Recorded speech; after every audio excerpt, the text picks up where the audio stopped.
In the far northwest of the continental United States is the city of Seattle. Surrounded by the natural beauty of Puget Sound, the Olympic and Cascade Mountains, it is a vacation destination for many world travelers. Good infrastructure, vibrant businesses, and a diverse population make it a wonderful, if not expensive, place to live, work, and play. It is a rich city in one of the richest countries in the world. Yet in most of Seattle's neighborhoods, like this one, there are homeless and hungry people living on the street and in bushes and parks. The Lake City neighborhood where Seattle Mennonite relocated is no exception. The most visible thing that was happening is that people were beginning to camp outside the church became home for a growing number of people. It was like Tent City.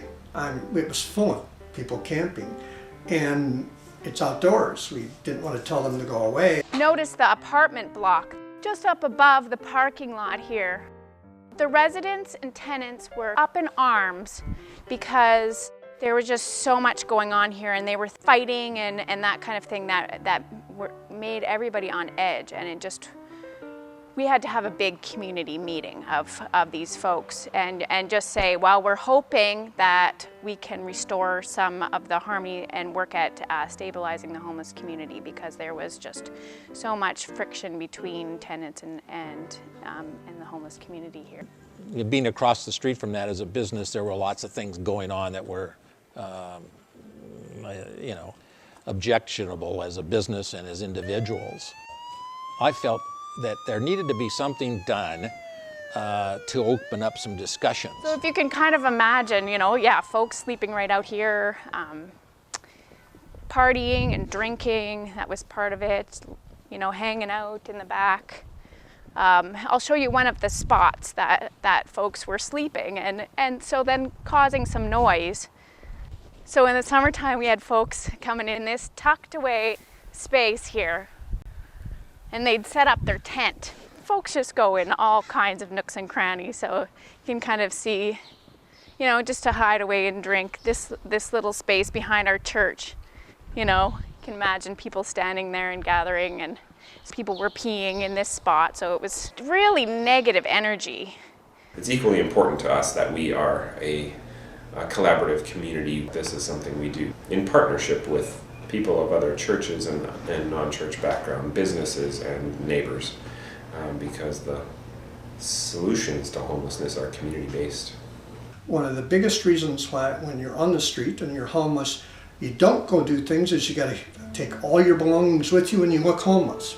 That's how Stop, Drop and Roll began on Thursday, by opening 6 to 8 in the morning and having volunteer help here where people could come in, drop off things, get something to eat, get bus money, take the bus, go someplace to an appointment, come back in the evening 6 to 8, and then again get something to eat, hang out a while, get their belongings, and go off into the night.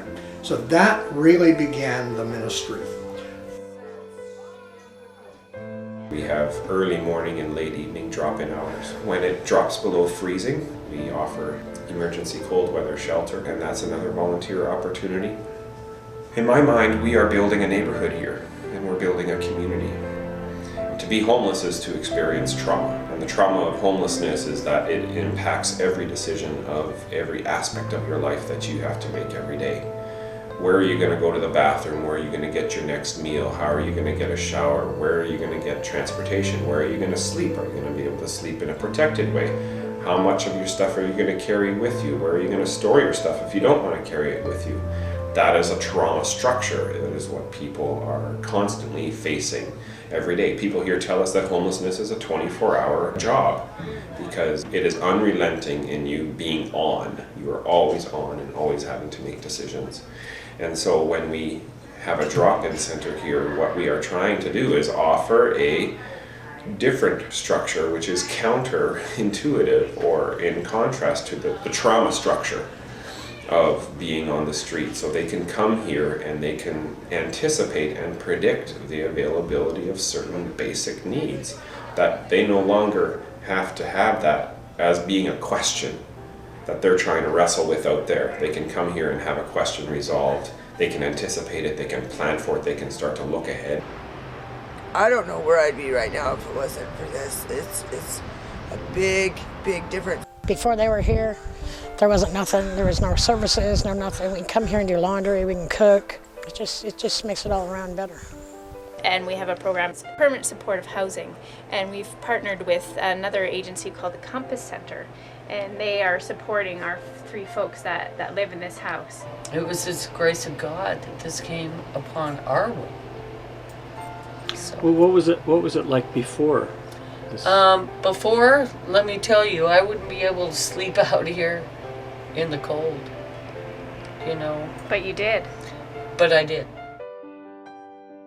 Before it was sort of us versus them. I think that might be a good way to put it. And every time there has been some sort of, a problem develop, the church has been very good about moving people, talking to people, helping correct the situation. And we have a lot more businesses that are a lot more friendly towards the Mennonite church, I believe, and homelessness is an issue.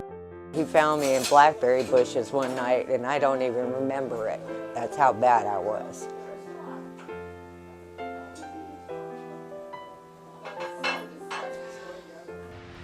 And here now you can pull yourself together where you can actually hold your head up high because you smell good and feel good, your clothes are clean, and you've eaten good, and people get along here because it's everybody's happier here.